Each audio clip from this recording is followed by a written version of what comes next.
വളരെ അടുത്തവർക്കൊക്കെ അറിയാം, അടുത്തറിയാവുന്ന ആളുകൾക്കറിയാം. എന്നെ 24 മണിക്കൂർ വിളിച്ചുകൊണ്ടിരിക്കുന്നവരുണ്ട്, അതായത് എന്നെ അടുത്തറിയാവുന്നവർ. എൻ്റെ അമ്മ ഭയങ്കര പേടിയായിരുന്നു, ഞാൻ എന്തെങ്കിലും ചെയ്തു കളയുമോ എന്നൊക്കെ ഭയങ്കര പേടിയാന്ന് വെച്ചാൽ എനിക്ക് ആരും ഉണ്ടാക്കി തന്നതല്ല. അൻഷിത എന്നൊരു ആർട്ടിസ്റ്റ് ഉണ്ടെന്നുള്ള പദവി എനിക്ക് ആരും ഉണ്ടാക്കി തന്നതല്ല. എൻ്റെ അമ്മ കഷ്ടപ്പെട്ട് ഒരു ഫീൽഡിൽ എന്നെ കൊണ്ടുവന്ന്, അതായത് എൻ്റെ അമ്മ എടുത്ത എഫേർട്ടാണ് ഞാൻ ഇന്ന് ഇവിടെ ഇരിക്കുന്നത്. എനിക്ക് അഭിനയിക്കാൻ ഇഷ്ടമല്ലായിരുന്നു. അതിനുശേഷം എൻ്റെ അമ്മ എടുത്ത എഫേർട്ട് ഞാൻ ഇന്ന് വന്ന് ഞാൻ നന്നായിട്ട് കഷ്ടപ്പെട്ട് എടുത്തൊരു പേരാണ് അൻഷിത എന്നൊരു ആർട്ടിസ്റ്റ് ഉണ്ടെന്നുള്ളത്. അതുകൊണ്ട് എനിക്ക് നാട്ടുകാരെല്ലാം ബോധിപ്പിക്കണ്ട, എനിക്ക് എന്നെ അറിയുന്ന ആളുകളെ ബോധിപ്പിച്ചാൽ മതി. എൻ്റെ അമ്മയൊക്കെ എന്നെ വീട്ടിൽ നിന്ന് വെച്ചാൽ ആരും വിശ്വസിക്കില്ല, എത്രയും വലിയ പ്രശ്നം നടക്കുക. വിളിച്ചാൽ എൻ്റെ ബ്രദർ എല്ലാവരും എന്നെ വിളിച്ചിട്ട് എന്നോട് പറഞ്ഞു, നീ എന്താണെന്ന് ഞങ്ങൾക്കറിയാം, നീ ഒരാണിനോട് എങ്ങനെ മിണ്ടും, നീ എന്താണെന്ന് ഞങ്ങൾക്കറിയാം, അതുകൊണ്ട് ഇത് വിട്ടേക്ക് എന്നേ പറഞ്ഞിട്ടുള്ളൂ. അല്ലാതെ എൻ്റെ അടുത്ത് ഒരു ചോദ്യം അതിൻ്റെ അപ്പുറം ഇപ്പുറം ചോദിച്ചിട്ടില്ല.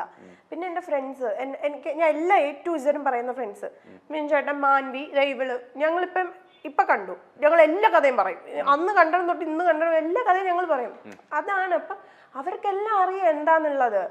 ഞാൻ എൻ്റെ അമ്മയോട് പറഞ്ഞിട്ടുണ്ടായിരുന്നു, ഉമ്മി ഇത് എനിക്ക് ചെറിയ ചെറിയ ഇഷ്യൂസ് നടക്കുന്നുണ്ട്, എന്നെ ഫോൺ ചെയ്ത് വളരെ മോശമായി സംസാരിക്കുന്നുണ്ട് എന്നൊക്കെ പക്ഷെ നമുക്കൊന്നും ഈ ക്രിമിനൽ മൈൻഡ് ഇല്ല, ഇതൊക്കെ റെക്കോർഡ് ചെയ്ത് വെക്കണമെന്നുള്ള ബോധം എനിക്കില്ല. ഞാൻ ഇന്ന് നിങ്ങൾ ഓരോരുത്തരോട് ഞാൻ പറയാം, ദയവേത് ആരടുത്ത് സംസാരിച്ചാൽ റെക്കോർഡ് ചെയ്ത് വെക്കുക. എനിക്ക് അന്ന് ഈ ബോധമൊന്നും ഇല്ല ചേട്ടാ, വളരെ സത്യസന്ധമായിട്ട് ഇതിനെ വരെ നിങ്ങളിന് നെഗറ്റീവ് ആക്കിയാലും എനിക്കൊരു പ്രശ്നവും ഇല്ല. ഇതിൻ്റെ അപ്പുറം ഞാൻ താണ്ടി വന്ന ആളാ. സത്യം പറഞ്ഞാൽ നമ്മൾ റെക്കോർഡ് ചെയ്ത് വെക്കണം. അതായത് ഇങ്ങനത്തെ സംസാരങ്ങൾ വരുമ്പോൾ ഉറപ്പായിട്ട് നമ്മൾ റെക്കോർഡ് ചെയ്ത്, പ്രത്യേകിച്ച് ആണുങ്ങൾ റെക്കോർഡ് ചെയ്ത് വെക്കണം.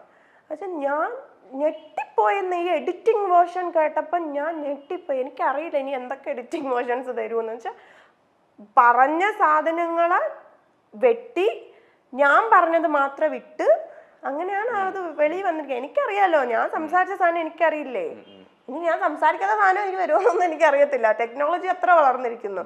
പിന്നെ കുഴപ്പമില്ല, പക്ഷെ കാണും, ദൈവമുണ്ട്. അതുകൊണ്ട് ഞാൻ എല്ലാം ദൈവത്തിന് വിട്ടു. ഞാൻ എപ്പോഴും പറയാനുണ്ട്, ദൈവം എനിക്ക് തരുന്നത്, എൻ്റെ ലൈഫിലെ ഓരോ സാധനവും എനിക്ക് ഏറ്റവും പെർഫെക്റ്റ് ആയിട്ടുള്ളത് ദൈവം എനിക്ക് തന്നിട്ടില്ല ഇന്നേ വരെ. കൂടെവിടെ ചെയ്യുന്നതിന് മുമ്പേ ഞാൻ ചെറിയ ചെറിയ ക്യാരക്ടേഴ്സൊക്കെ ചെയ്തിട്ടുണ്ട്. കൂടെവിടെ ചെയ്യുന്നതിന് മുമ്പേ ഏഷ്യാനെറ്റിൽ തന്നെ ഒരു മെയിൻ സീരിയലിലെ നായികയായിട്ട് വിളിച്ചു, അതെൻ്റെ കയ്യിൽ നിന്ന് പോയി. പക്ഷേ ഞാൻ ഇന്ന് ചെയ്യുന്ന കൂടെവിടെയാണ് ഏറ്റവും ബെസ്റ്റ് അതാണ്. ആ സീരിയലിനെ വെച്ച് നോക്കിയാൽ ഏറ്റവും ബെസ്റ്റ് കൂടെവിടെയാണ്. അപ്പം ദൈവം എനിക്ക് ബെസ്റ്റാണ് തന്നത്. അതെനിക്ക് ചെല്ലമ്മ എന്ന് വെച്ചാൽ ഞാൻ പറഞ്ഞില്ലേ, നമ്മുടെ വളർച്ച ഇഷ്ടമില്ലാത്ത ആളുകളുണ്ട്. അപ്പം അവർ നമ്മളെ കിട്ടിയ അവസരത്തിൽ ചവിട്ടി താഴ്ക്കുക എന്ന് പറയില്ലേ. അല്ലാതെ ഞാൻ നോർമലായിട്ടിരിക്കുമ്പോൾ എന്നെ ആർക്കും ചവിട്ടി താഴ്ക്കാൻ പറ്റത്തില്ല. അപ്പം ആ ഒരു ഇതിൽ അവർക്കറിയാം മെൻ്റലി ഇവള് വീക്കാണ് എന്നുള്ള ടൈമിൽ മെൻ്റലി കുറച്ച് എന്നെ ഒന്നും കൂടി വീക്കാക്കാൻ നോക്കി, പക്ഷെ വിട്ടുകൊടുത്തില്ല. എത്രയൊക്കെ നമ്മൾ ബോൾഡാണെന്ന് പറഞ്ഞാലും ആ സമയത്ത് നമ്മൾ ഒരുപാട് എത്ര ബോൾഡാന്ന് പറഞ്ഞാലും എല്ലാവരും മനുഷ്യന്മാരാണ്.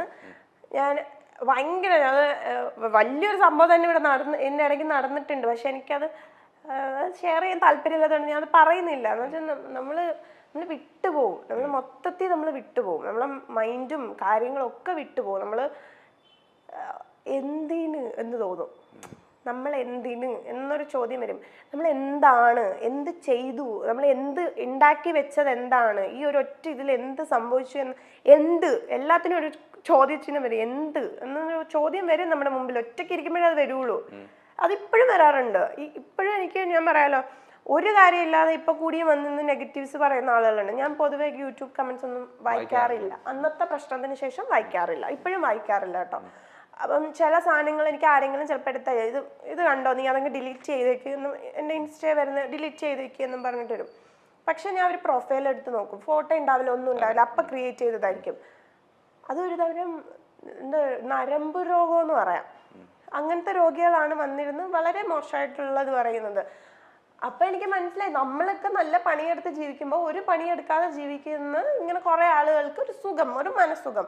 ഒന്നുമില്ലാത്ത ഫോട്ടോ എടുത്ത് വെറുതെ വലിച്ചു വീർപ്പിച്ച് പലതാക്കുക, എന്നിട്ട് അതിന് കമന്റ് ഇടുക, എന്നിട്ട് നമ്മൾ ആരെങ്കിലും ഒന്ന് തോളിലൊരു ആണിന്റെ തോളിൽ കൈയിട്ടാ അതിനെ വേറെ ആയിട്ട് പറയുക. സുഖിക്കുന്നവരുണ്ട് അങ്ങനെ. ഞാൻ പക്ഷെ അങ്ങനെ സുഖിക്കുന്ന ആളല്ല, ഉറപ്പായിട്ടും. പക്ഷെ ഞാൻ പറയുന്ന ഒരു ഒറ്റ കാര്യമുള്ളൂ, അത് കുറച്ചെങ്കിലും കോമൺ സെൻസ് ഉള്ളവർ തലയിൽ എടുക്കുക.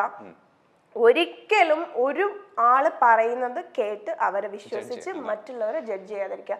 നിങ്ങൾ വിചാരിക്കുന്നതല്ല ഈ ലോകം, നിങ്ങൾ വിചാരിക്കുന്നതല്ല ആളുകൾ. ഞാൻ എൻ്റെ ലൈഫിൽ കണ്ടു അഭിനയിക്കാൻ, ലൈഫിൽ അഭിനയിക്കുന്ന കണക്ക് അവർ ചെയ്യുന്ന ഒരു തൊഴിൽ അവർ അഭിനയിക്കില്ല.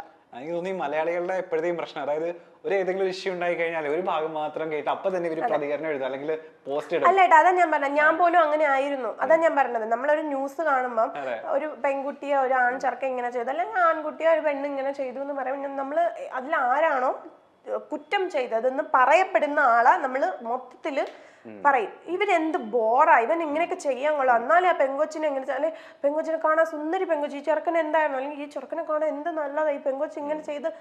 അതൊന്നും അല്ല, അവർക്കിടയിൽ നടക്കുന്നത് നമുക്ക് അറിയത്തില്ല. അത് അറിയാത്ത കാര്യത്തെ ഇപ്പൊ തലയിടാതിരിക്കുക. എന്തിനാണ് മറ്റുള്ളവരുടെ ലൈഫിൽ തലയിടുന്നത്? വേറെ എന്തൊക്കെ കാര്യങ്ങളുണ്ട്? എനിക്ക് ഇങ്ങനെ തലയിട്ടാണ് ഇന്ന് നമ്മുടെ സമൂഹത്തിൽ പല പ്രശ്നങ്ങളും ഇപ്പം ഉണ്ടായിക്കൊണ്ടിരിക്കുന്നത്.